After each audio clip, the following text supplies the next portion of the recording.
देखो, आपने अभी तक सबसेट्स के विषय में पढ़ रखा है, ठीक है।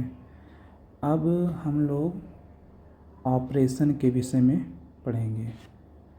आपका अगला टॉपिक है ऑपरेशंस ऑन सेट्स, ठीक है। आप पिछले क्लास में आपने पढ़ा है, आपने सीखा है how to perform the operation of addition, subtraction, multiplication and division on numbers. आपके जो ऑपरेशंस होते हैं एडिशन, सब्ट्रैक्शन, मल्टीप्लिकेशन, डिवीजन, इन सब का परफॉर्मेंस आप नंबर पर देख चुके हैं, ठीक है। कैसे देखो, each one of these operations was performed on a pair of numbers to get another number.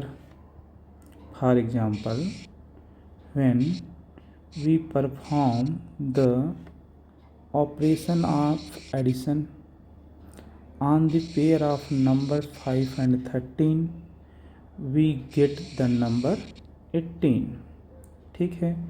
5 और 13 के बीच में जब ऑपरेशन आप एडिशन का यूज करते हैं तो आपको एक नया नंबर 18 मिल जाता है, ओके। अगेन देखो, आप performing the operation of multiplication, जब आप मल्टीप्लिकेशन का ऑपरेशन लेते हैं on the pair of numbers 5 and 13, तो वी गेट आपको 65 मिल जाता है। सिमिलरली, जैसे आप ये operation addition, subtraction, multiplication, division, ये सब आप नंबर पर करते हैं, परफॉर्म करते हैं, वैसे ही अब आप क्या करेंगे, यहाँ पर सेट में भी यही ऐसे ऑपरेशन आपके हैं। There are some operations which when performed on two sets, ठीक है।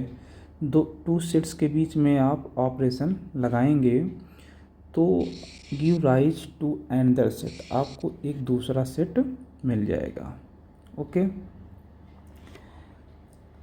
देखो कौन कौन से सेट्स हैं। एक सेट आपके पास ए है और एक सेट बी है। बी एनी टू सेट्स, कोई दो सेट्स हैं, ठीक है।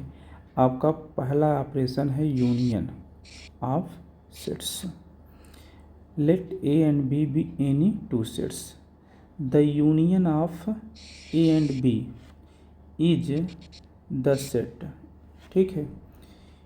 ए एंड बी का यूनियन क्या होगा, एक सेट है। Which consists of all the elements of A and all the elements of B, ठीक है।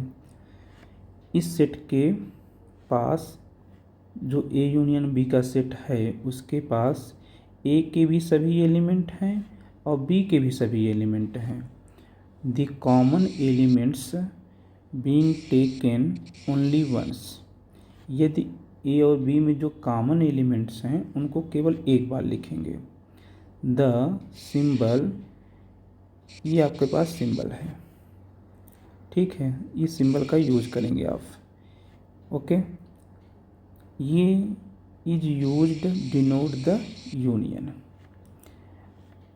सिंबॉलिकली वी राइट, और इस तरीके से आप लिखेंगे A union B, usually read as A union B. इस तरीके से आप इसे रीड करेंगे, A union B, okay. For example देखो, आपके पास एक सेट ए है और उसमें एलिमेंट कौन कौन हैं, 2, 4, 6, 8, ये आपके सेट है, इसमें ये एलिमेंट हैं।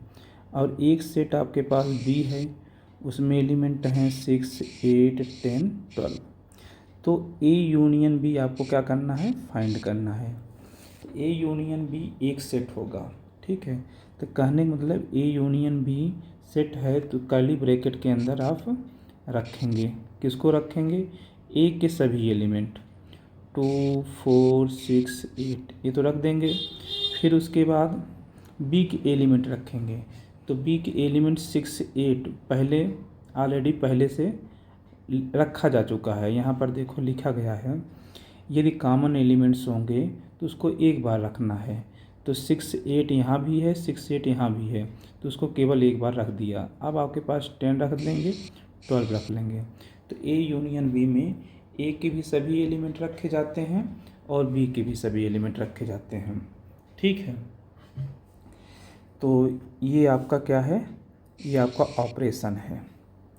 ओके, अब देखो नेक्स्ट एग्जांपल, एक सेट आपके पास ए है, उसके पास element A E I O you हैं, और एक सेट है बी, उसके पास ए आई यू है। ठीक है, तो ए यूनियन बी क्या होगा, उसमें कौन कौन से एलिमेंट होंगे आप जानते हैं। ए यूनियन बी एक सेट होगा, उसमें ए के सभी एलिमेंट होंगे, ए ई आई ओ यू रख देंगे, और फिर बी के भी एलिमेंट रखेंगे। जब आप बी के एलिमेंट रखने चलेंगे तो देखेंगे कि ए आई यू ऑलरेडी पहले से यहाँ रख दिया गया है, तो अब इसको नहीं रखेंगे। ठीक है, या तो आप ऐसा कार्य करें जो कॉमन हो, जैसे ए आई यू पहले रख लो और फिर जो बचते हैं उसको भी रख लो।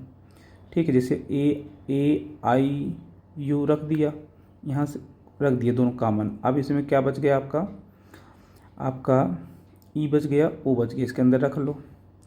तो ए यूनियन बी आपका ये सेट बन गया, और यही सेट किसके इक्वल है, ए के इक्वल है। ठीक है, तो ये आपका प्रूफ हो गया। एक चीज़ आप यहाँ देख रहे हैं, बी के सभी एलिमेंट ए में हैं, इसका मतलब बी जो है वो ए का सबसेट है।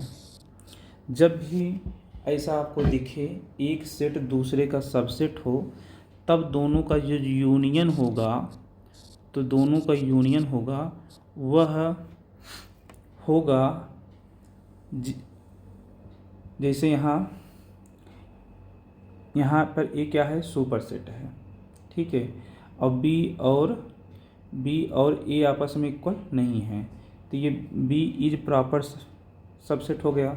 ठीक है, अब यहाँ पर ए क्या हो गया, सुपर सेट हो गया। तो ए यूनियन बी किसके इक्वल होगा, सुपर सेट के इक्वल हो जाएगा। ये आप याद रखेंगे, ये बहुत अच्छी बात है।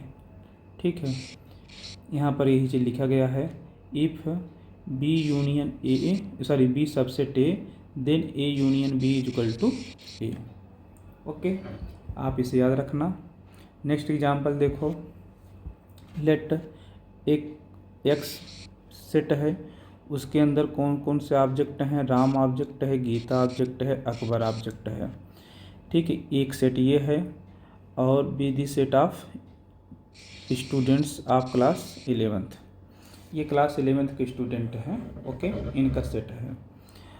Who are in school hockey team, okay, hockey team से हैं।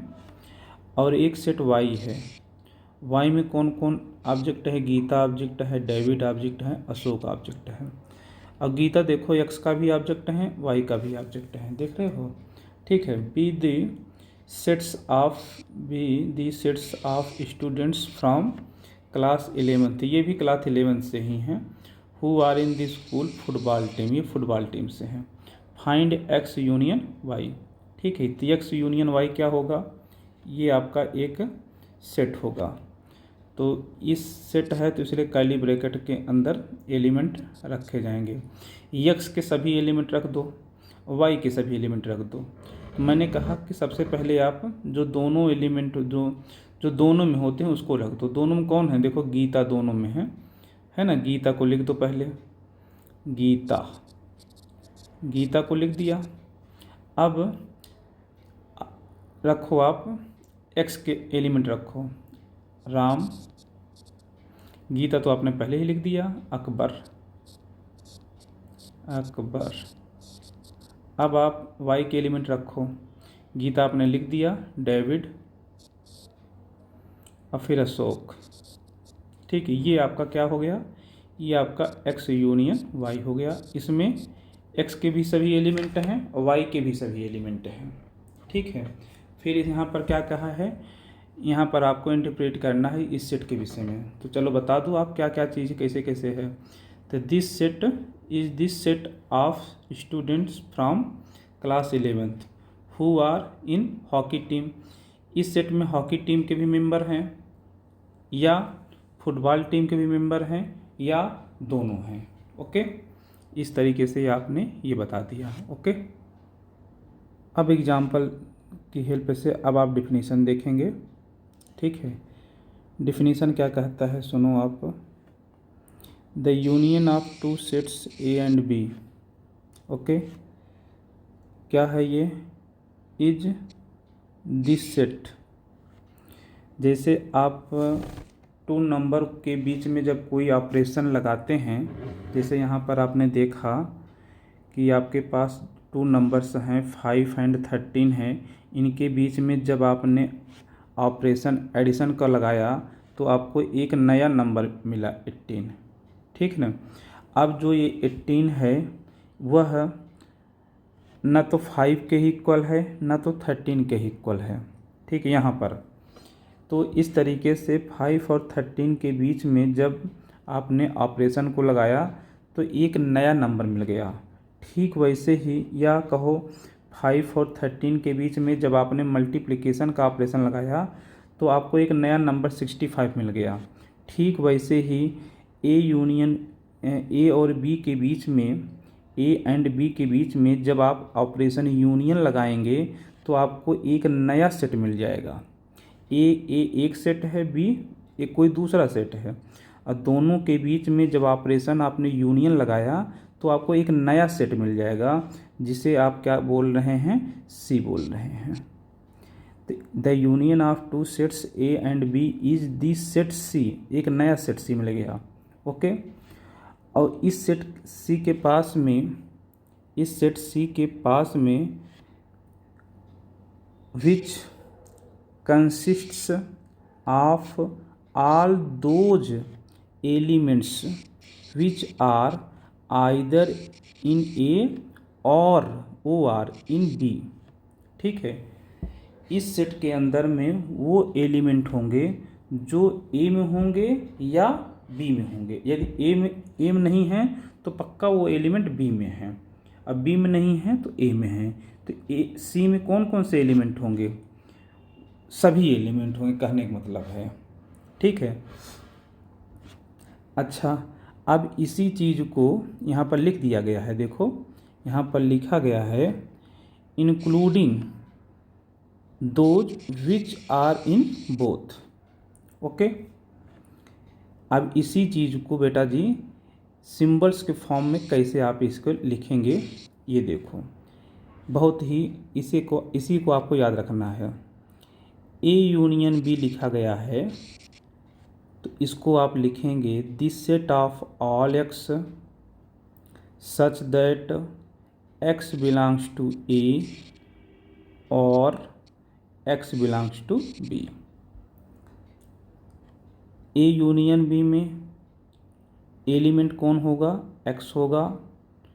सच दैट किस प्रकार से, या तो ए का मेंबर होगा या बी का मेंबर होगा।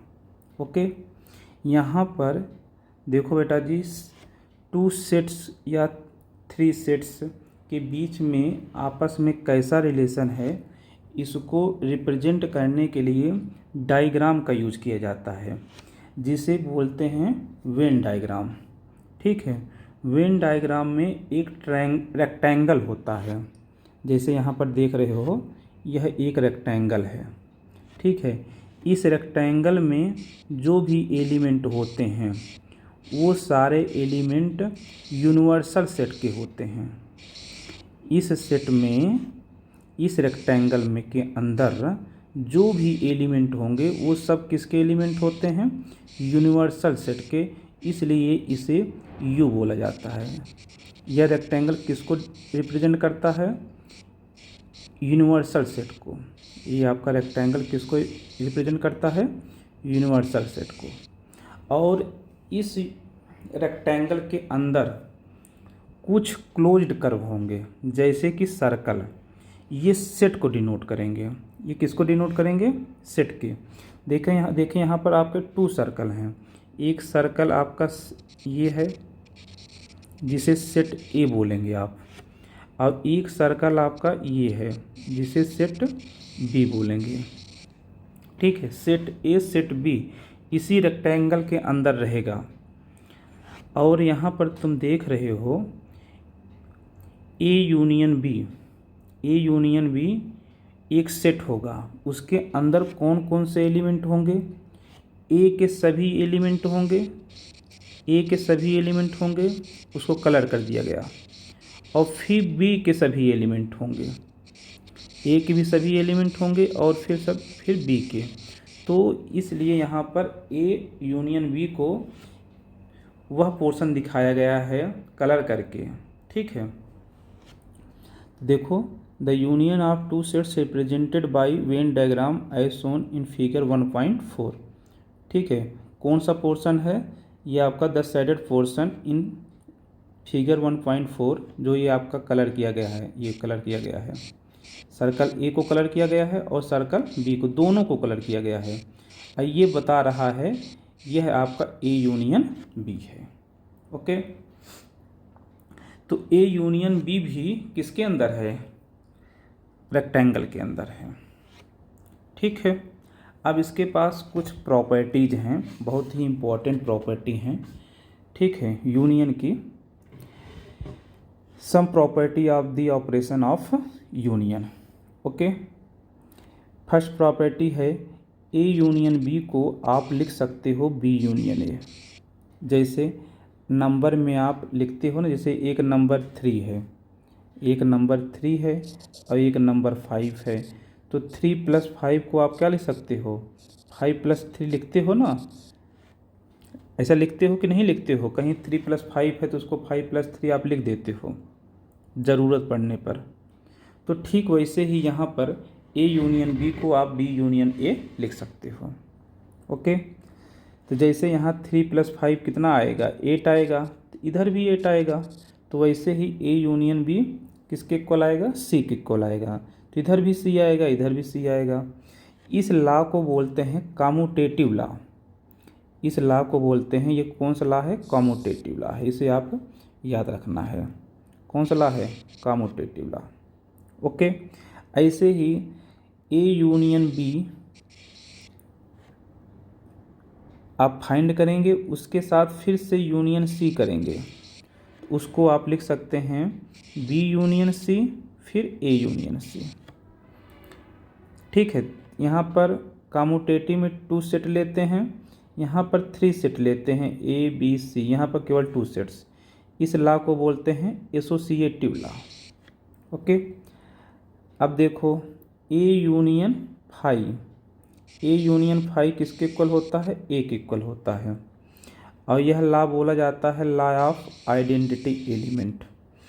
Phi is the identity of union. Union का फाई आइडेंटिटी है। Phi is the identity of union. Okay, A union A आपका ए आता है, इसे आइडेपोटेंट लॉ बोलते हैं। ठीक है, फिफ्थ प्रॉपर्टी क्या कहता है? यूनिवर्सल सेट यूनियन ए, ये आपका यूनिवर्सल सेट आता है, इसलिए इसे आप बोलते हैं law of universal set. Okay, ये तो हो गया आपका प्रॉपर्टीज। ओके, नंबर के रूप में समझना चाहते हैं, जैसे आपने ये नंबर ले लिया 3 + 5 = 5 + 3, कम्यूटेटिव लॉ को बता दिया। ऐसे ही अगर एसोसिएटिव को आप समझना चाहते हैं तो आप 3 नंबर लें। जैसे एक नंबर आपने ले लिया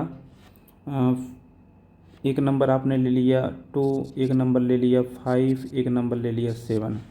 ठीक है, अब इनके बीच में प्लस ऑपरेशन लगाएं, तो पहले 2 + 5 करें, फिर 7 करें, तो कितना आएगा? तो ये आपका आ जाएगा 14 आ जाएगा। या आप पहले 5 + 7 कर लें और फिर उसमें 2 ऐड कर लें, तब कितना आएगा?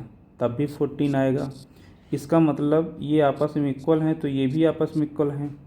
ठीक वैसे ही यहाँ पर भी है, A union B union C = B union C के साथ में यूनियन ए।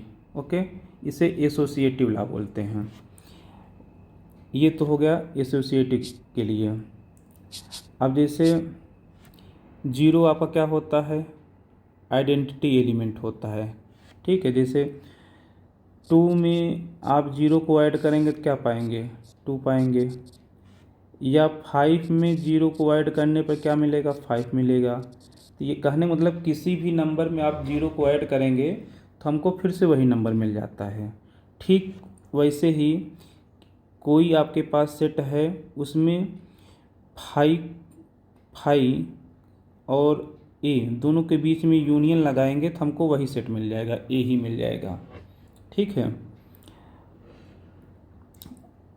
इसे बोलते हैं लॉ ऑफ आइडेंटिटी एलिमेंट।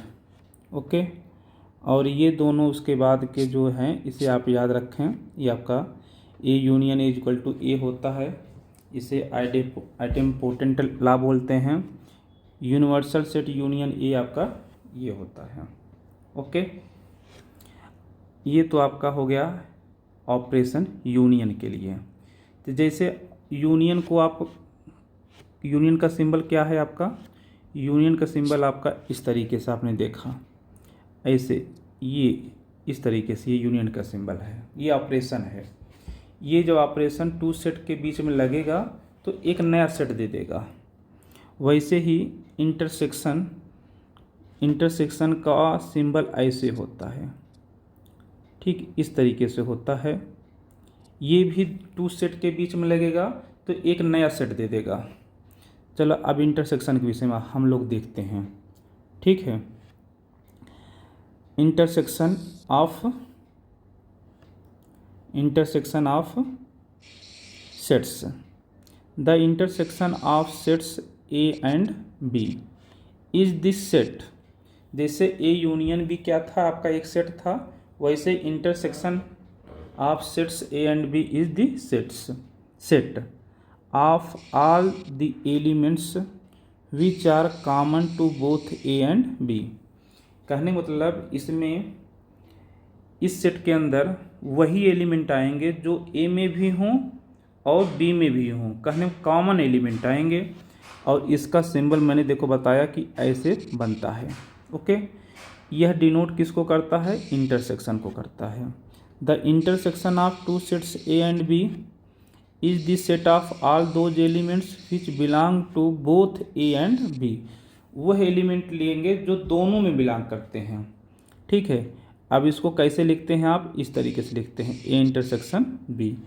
इसे सेट बिल्डर फॉर्म में कैसे लिखा जाता है, is equal to this set of all x such that x belongs to A and, यहाँ पर यूनियन में और लगाते हैं और यहाँ पर क्या लगाते हैं, एंड। ठीक है, यहाँ पर ऑप्शन होता है और यहाँ पर ऑप्शन नहीं होता है। यहाँ पर आपको एंड शब्द कंडीशन मतलब कि है कि आपको दोनों में से लेना है, जो दोनों में कॉमन हो, एक्स बिलोंग्स टू बी, इस तरीके से। एग्जाम्पल के लिए देखो, एग्जाम्पल के लिए यहाँ पर देखो आप, ये आपका एग्जाम्पल 12 में, एग्जाम्पल 12 में कितने कौन से एलिमेंट जो हैं जो दोनों में हैं। देखो ए इंटरसेक्शन बी, हमें ए इंटरसेक्शन बी लिखना होगा, ए इंटरसेक्शन बी। इसके अंदर हम कौन से एलिमेंट लिखेंगे, जो ए में भी हों और बी में भी हों, वही एलिमेंट। तो देखो 6 और 8 ए में भी है और बी में भी है, तो इसके अंदर आप केवल 6 और 8 लिखेंगे। ठीक है, ऐसे ही यहाँ पर देखो ए और बी में, यहाँ पर ए और बी में वही एलिमेंट लिखेंगे, ए इंटरसेक्शन बी में वही एलिमेंट लिखेंगे जो दोनों में हो। तो ए आई यू बी में है और वही एलिमेंट यहाँ भी है, तो इसका मतलब ये आ जाएगा ए आई यू। ये 3 एलिमेंट जो कि बी में भी हैं और ए में भी हैं, तो आपका ये आ गया। तो अब यहाँ पर ये किसके इक्वल है, सेट के इक्वल है, बी के इक्वल है। तो यहाँ पर एक कंडीशन आप याद रखेंगे, जैसे यहाँ पर याद किए थे कि यदि इफ बी सबसेट ए है तो ए इंटरसेक्शन बी आपका ए आएगा, यानी प्रॉपर सबसेट आएगा। यहाँ क्या आता था, सुपर सेट आता था, यहाँ प्रॉपर सबसेट आएगा। ठीक है, यही चीज़ यहाँ पर लिखा गया है। देखो example 15 consider sets A and B. Example 12 find A intersection B. तो कौन से एलिमेंट आएंगे, आपने देख लिया 6 और 8 एलिमेंट्स आएंगे। ओके, 6 और 8 एलिमेंट्स आएंगे ए इंटरसेक्शन बी में। वैसे ही एग्जाम्पल 16 में देखो, यहाँ देखो आप एग्जाम्पल 16 में 14 में देखो एक्स का मेंबर गीता है। गीता जो है वो एक्स का मेंबर है, और गीता वाई का भी मेंबर है। गीता एक्स का भी मेंबर है, गीता वाई का भी मेंबर है। तो गीता दोनों में है, तो एक्स इंटरसेक्शन वाई क्या हो जाएगा, गीता। ठीक है, तो देखो एक्स इंटरसेक्शन वाई क्या हो जाएगा, गीता, जो कि दोनों में है। ओके, एग्जाम्पल 17 क्या कहता है, देखो एग्जाम्पल 17 में ए में कौन कौन से एलिमेंट हैं, 1 2 3 4 5 6 7 8 9 10। अब बी में कौन कौन से एलिमेंट हैं, 2 3 5 7। अब देखो बी और ए में दोनों में कौन कौन एलिमेंट हैं, देखो 2 बी में है, ए में भी है। ठीक है, 3 बी में भी है, ए में भी है। 5 है दोनों में, 7 दोनों में है। इसका मतलब यहाँ पर आप पढ़ चुके हैं बी के सभी एलिमेंट ए में है, तो इसका मतलब बी सबसेट ए है।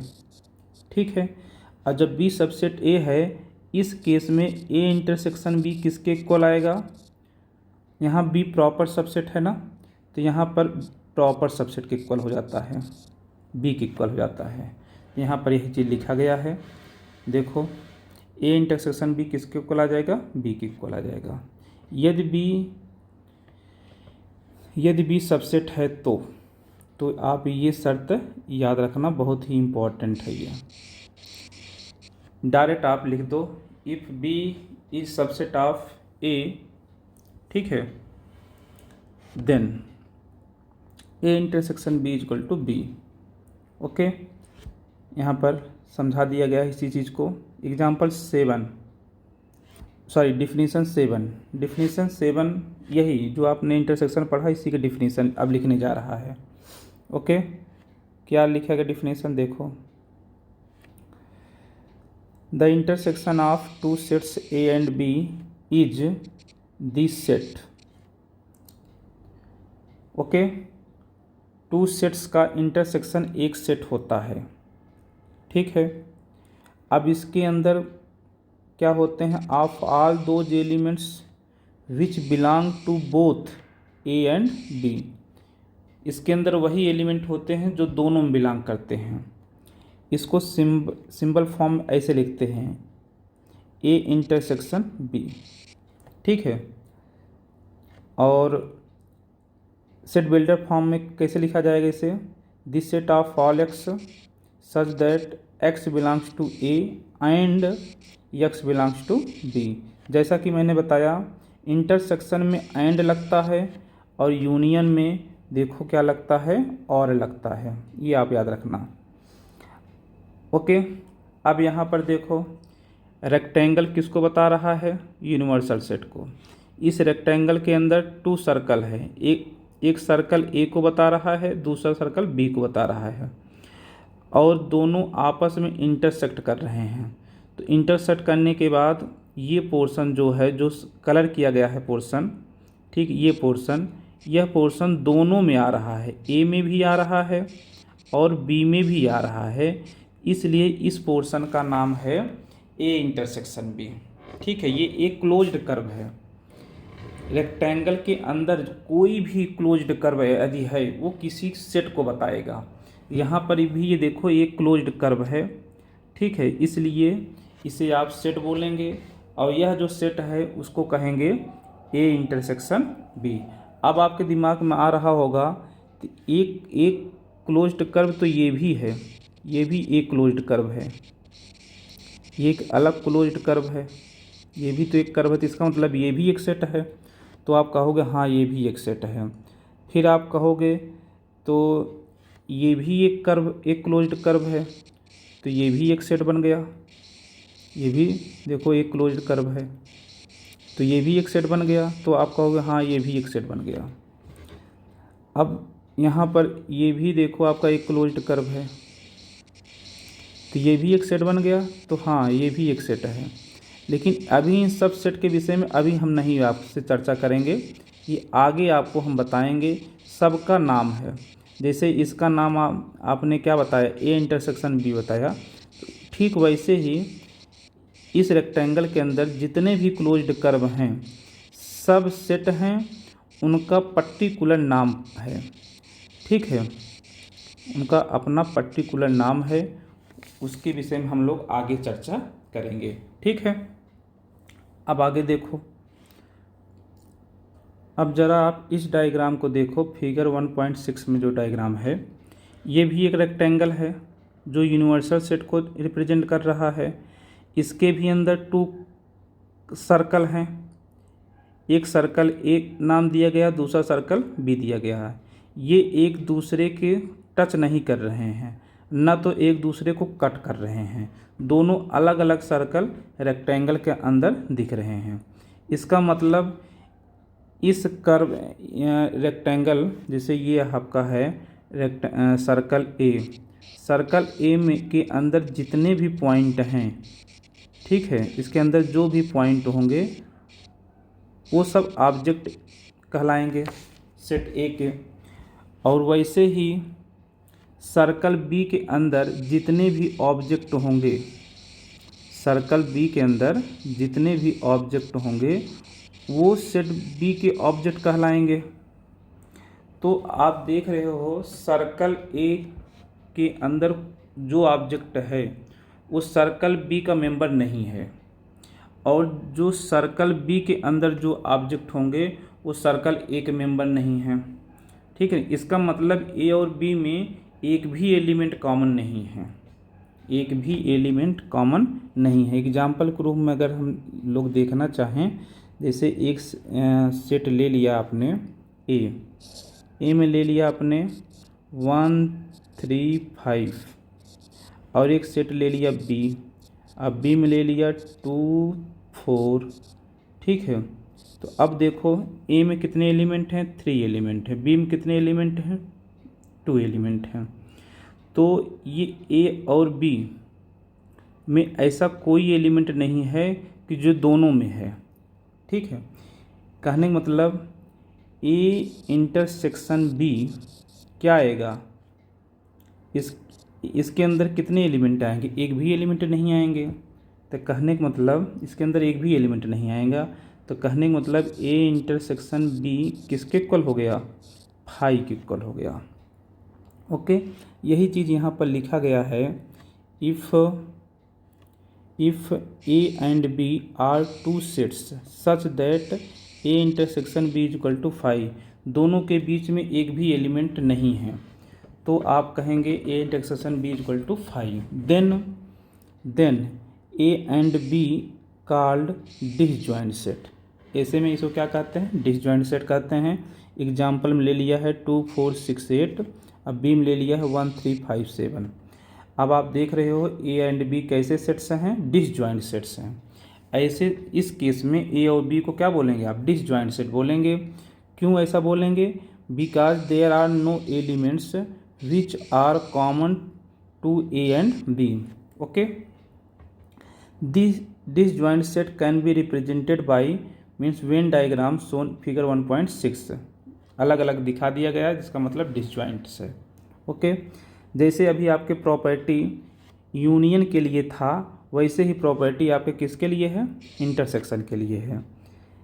ए इंटरसेक्शन बी को आप लिख सकते हो बी इंटरसेक्शन ए, ऐसा लिख सकते हो। इसे क्या बोलेंगे, कम्यूटेटिव लॉ बोलेंगे। ठीक वैसे ही A intersection B intersection C, ये आपका होगा B intersection C intersection A. Okay, इसे आप एसोसिएटिव लॉ बोलोगे। Phi intersection A is equal to phi होता है।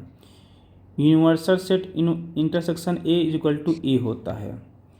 इसे कौन सा लॉ बोलेंगे? Law of phi and universal set, law of universal set. A intersection A is equal to A होता है, जैसे वहाँ पर ए union A is equal to A होता था, वैसे ही क्या बोलेंगे? Idempotent law. ओके, अब यहाँ पर एक आपका ये बहुत ही इम्पोर्टेंट है, डिस्ट्रीब्यूटिव लॉ। ठीक है, ए बी यूनियन सी, ठीक है, इसके साथ यदि ए का इंटरसेक्शन हो रहा है तो इसे आप लिखेंगे पहले ए इंटरसेक्शन बी, फिर यूनियन ए इंटरसेक्शन सी। कौन सा law? Distributive law. Okay, intersection distributives over union. Example रूप में नंबर ग्रुप देख लेते हैं, समझ लेते हैं। जैसे अभी हम 3 नंबर ले लें, जैसे एक आपके पास एक नंबर है 2, एक नंबर 2 है, एक नंबर 3 है, एक नंबर 5 है। ठीक है, 2 + 5 ऐसा लिखा गया है, इसको ब्रैकेट में डाल दिया गया है, यहाँ ला डाल दिया गया है 2 × 2। तो यहाँ पर कितने ऑपरेशन हैं? 2। एक तो प्लस का ऑपरेशन है, एक मल्टीप्लाई का। अब आप इसे कैसे लिख सकते हैं? इसे लिख सकते हैं 2 × 2 + 2 × 5। ऐसे लिख सकते हैं, नहीं लिख सकते हैं? आपने क्या किया? 2 × 2 किया + 2 × 5। तो ठीक वैसे ही यहाँ पर 2 के पोजीशन पे क्या है? यहाँ पर 2 के पोजीशन पर ए है, 3 के पोजीशन पे क्या है? 3 के पोजीशन पर आपका बी है। यहाँ पर वो कर दिए हम, मिस्टेक हो गया है, दोनों 2 लिख दिए हैं ना। चलो इसे हम 3 लिख देते हैं, फिर से लिख देते हैं। ये देखो 2 × 3 + 5। ओके, तो इसे आप क्या लिखेंगे?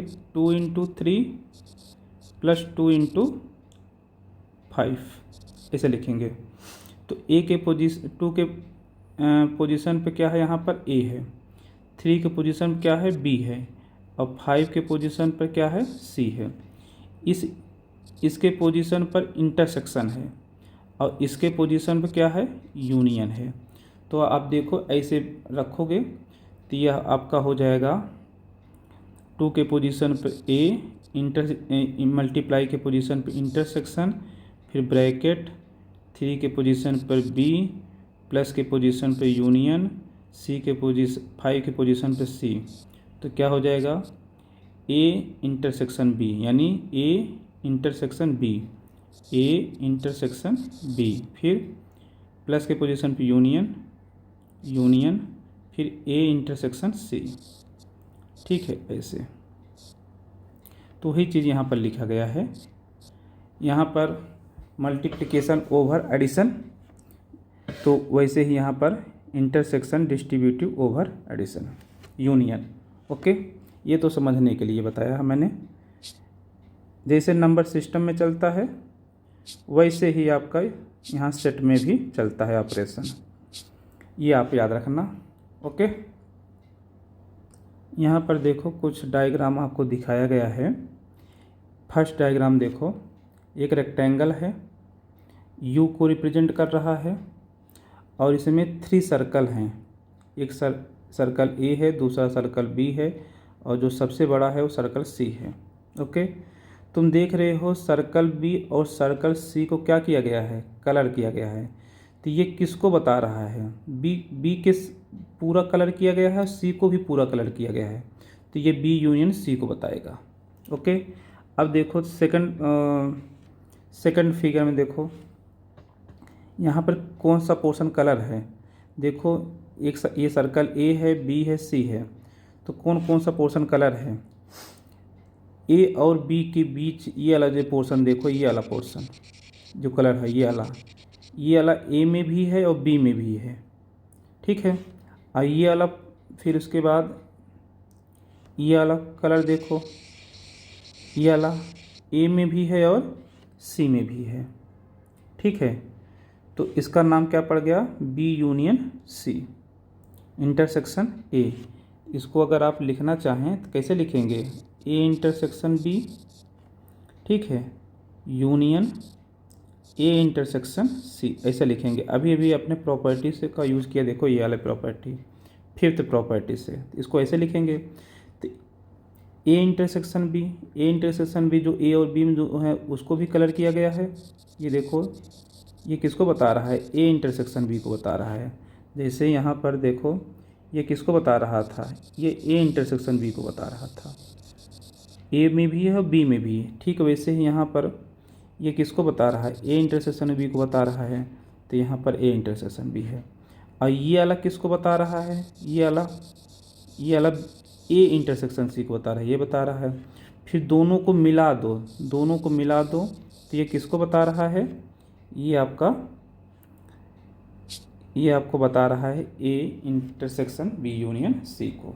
ओके, अब थर्ड फिगर देखो, ये देखो जो पोर्शन कलर किया गया है, ये जो पोर्शन कलर किया गया है ये किस में आ रहा है, ये बी में आ रहा है और ए में आ रहा है, तो ए इंटरसेक्शन बी। ओके, ये अलग देखो कौन पोर्शन किस में आ रहा है, ए में आ रहा है और सी में आ रहा है, तो ए इंटरसेक्शन सी। ठीक है, अब ये वाला, ये तो ठीक वही फिगर है जो सेकंड था, वही फिगर फिफ्थ है, इसलिए यहाँ पर इसको इस नाम से भी लिखा गया है। ओके, अब तक आपने 2 ऑपरेशन देख लिया। एक ऑपरेशन यूनियन ऐसे बनता है और एक ऑपरेशन आपका इंटरसेक्शन ऐसे बनता है।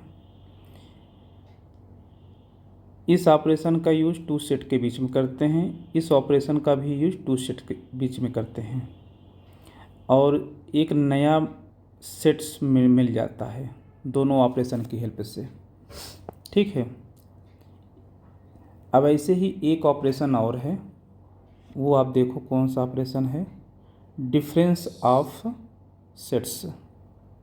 डिफरेंस ऑफ सेट्स नाम है क्या, difference of sets. Okay, the difference of sets of A and B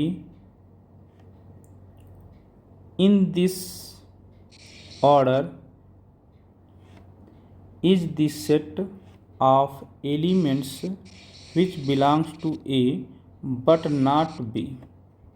okay, इसे कैसे लिखते हैं, A डिफरेंस B ऐसे लिखते हैं और रीड करते हैं A माइनस B, इसे रीड करते हैं A माइनस B। क्या अभी आपने जो पढ़ा उसका क्या मतलब है उसको समझ लो। इसमें क्या करते हैं, जैसे हमारे पास 2 सेट्स है, एक सेट आपका ये है, ठीक है, एक सेट ये है ए, इसके अंदर कितने एलिमेंट हैं, 1 2 3 4 5 6, और एक सेट बी है, इसके अंदर कौन कौन से एलिमेंट, 2 4 6 8। तो ए माइनस बी का क्या मतलब है, ए माइनस बी क्या है, तो ए माइनस बी आपका एक सेट है, ये भी एक सेट है। ठीक है, ए माइनस बी आपका क्या है, एक सेट है। इसके अंदर ए के एलिमेंट लिखे जाएंगे, लेकिन इसके अंदर बी के एलिमेंट आपको नहीं लिखना है। ओके, ठीक, तो हम किसको लिखने जा रहे हैं, ए माइनस बी को। यहाँ पर देखो डिफिनीशन में बोला है इसने कि एलिमेंट्स जो होगा वो ए का होगा बट नॉट बी का नहीं होगा। तो ए माइनस बी इक्वल टू क्या होगा, एक सेट होगा, इस सेट के अंदर ए के एलिमेंट आपको लिखने हैं। तो देखो 1 ए का मेंबर है, तो आपको बताना सोचना ये है कि यह 1 बी का मेंबर है, तो आप देखो नहीं है, 1 बी का मेंबर नहीं है, तो 1 को लिख लो, जो बी का मेंबर होगा उसको नहीं लिखेंगे आप। 2 बी का मेंबर है, हाँ है, तो नहीं, तब 2 को नहीं लिखेंगे, तो इस 2 को नहीं लिखेंगे। 3 मेंबर नहीं है, तो इसको लिखेंगे। 4 मेंबर है, नहीं लिखेंगे। 5 मेंबर है, नहीं है, इसको लिख लेंगे। 6 मेंबर है, नहीं लिखेंगे। 1 मेंबर नहीं है, तो लिख लेंगे। तो कौन कौन से लिखेंगे 1 3 5, तो 1 3 5। तो ए माइनस बी के अंदर वही एलिमेंट आएंगे जो ए के होंगे बट बी के नहीं होंगे। ठीक है, अब बी माइनस ए में कौन से एलिमेंट आएंगे, बी माइनस ए में कौन से एलिमेंट आएंगे जो बी के होंगे वो ए के ना हों। ठीक है, तो देखो 2 ए में है तो इसको नहीं लिखेंगे। 4 ए में है, हाँ है, नहीं लिखेंगे। 6 है, नहीं लिखेंगे। 8 ए में है, नहीं है, इसको लिख लेंगे। तो इसके अंदर केवल एक एलिमेंट आएगा, कौन 8। ये किसके इक्वल है, बी माइनस ए के। तो समझ में आ गया आपको, ए माइनस बी भी एक सेट है और बी माइनस ए भी एक सेट है। तो ए माइनस बी में कौन से एलिमेंट आएंगे जो ए में होंगे बी में ना हों। ओके, वेन डायग्राम से भी इस चीज़ को समझ सकते हो। जैसे ये एक रेक्टेंगल है, यूनिवर्सल सेट को बता रहा है, और ये आपका एक सर्कल है, सर्कल ए, एक सर्कल बी। तो देखो किस पोर्शन को कलर किया है, उसी पोर्शन को कलर किया है जो ए में तो है लेकिन जो बी में है, बी वाले, देखो ये बी वाले पोर्शन को कलर नहीं किया इसने, किसको किया, केवल ए को किया, और जो बी में आ रहा था उसको निकाल दिया।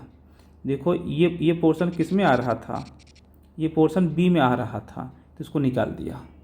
तो कौन सा पोर्शन बच गया, ये जो कलर किया है उसने वही ए माइनस बी है। ठीक है, ये तो एग्जाम्पल से हो गया, वो मतलब वेन डायग्राम से हो गया।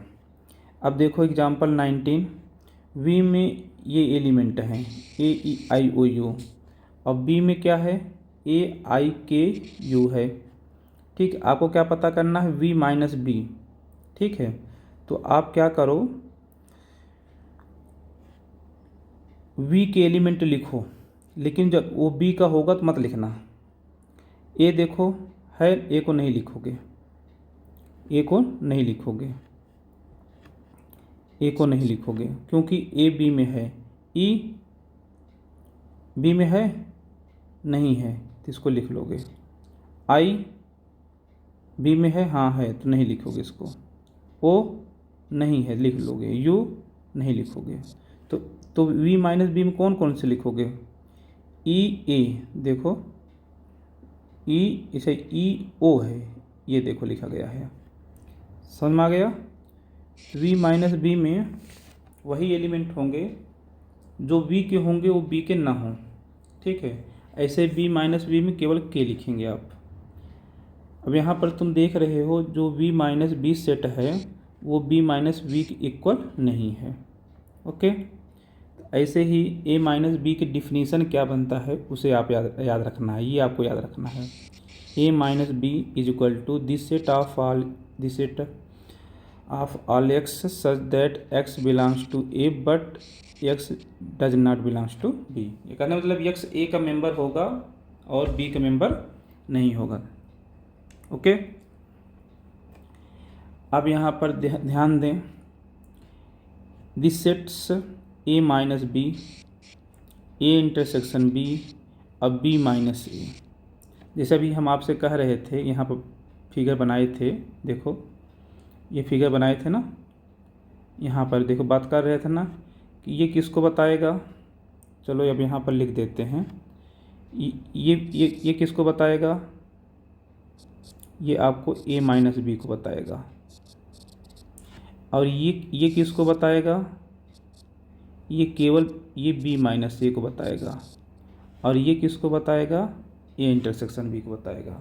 तो कहने मतलब A minus B, A intersection B और बी माइनस ए, तीनों को मिला दोगे तो ए यूनियन बी मिल जाता है। ओके, ये हो गया है। अब आप एक्सरसाइज के क्वेश्चन आप आराम से कर सकते हैं। एक्सरसाइज 1.4 देखो, find the union of each of the following pair of sets. ये आपको पेयर ऑफ सेट दिए गए हैं, एक सेट एक्स है, दूसरा सेट वाई है, तो एक्स यूनियन वाई क्या होगा, तो एक्स यूनियन वाई क्या होगा, ये एक सेट होगा, इसके अंदर एक्स के सभी एलिमेंट होंगे 1 3 5 और फिर वाई के भी सभी एलिमेंट होंगे। तो 1 नहीं लिखेंगे, एक बार लिख चुके हैं आप, 2 लिख देंगे, फिर 3 नहीं लिखेंगे, लिख दिए हैं। तो यह आपका एक्स यूनियन वाई आ गया। ओके, ऐसे ही ए यूनियन बी पता करेंगे आप। तो इसमें पहले ए के एलिमेंट लिखो, ए ई आई ओ यू। अब बी के एलिमेंट लिखो, बी के एलिमेंट ए नहीं लिखोगे, पहले आपने लिख दिया है, बी लिख लो, सी लिख दो, ये ए यूनियन बी हो गया।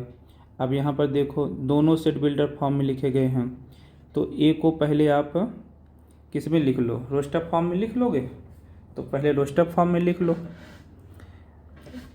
क्या लिखा गया है, x is a natural number multiple of 3, x is a natural number multiple of 3। इसके अंदर तो बहुत सारे एलिमेंट आएंगे, इनफाइनाइट एलिमेंट आएंगे। यदि इस ए को आप लिखना चाहें रोस्टर फॉर्म में तो कैसे लिखेंगे, 3, 6, 9, 12 एंड सो ऑन, ऐसे लिखेंगे। ठीक है, अब बी को भी रोस्टर फॉर्म में लिखेंगे, x such that x is a natural number less than 6। अब बी के अंदर कौन कौन से एलिमेंट आपको लिखना है, नेचुरल नंबर लिखना है लेस देन 6, तो 5 हो जाएगा, 4 हो जाएगा, 3 हो जाएगा, 2 हो जाएगा, 1 हो जाएगा। तो अब ए यूनियन बी को मिला दो आप, ए के भी सभी एलिमेंट लिख देना और बी के भी सभी एलिमेंट लिख देना, तो आपका ए यूनियन बी आ जाएगा। ऐसे ही सभी आप फाइंड करें। ओके, एक तरफ से क्वेश्चन बनाएं आप।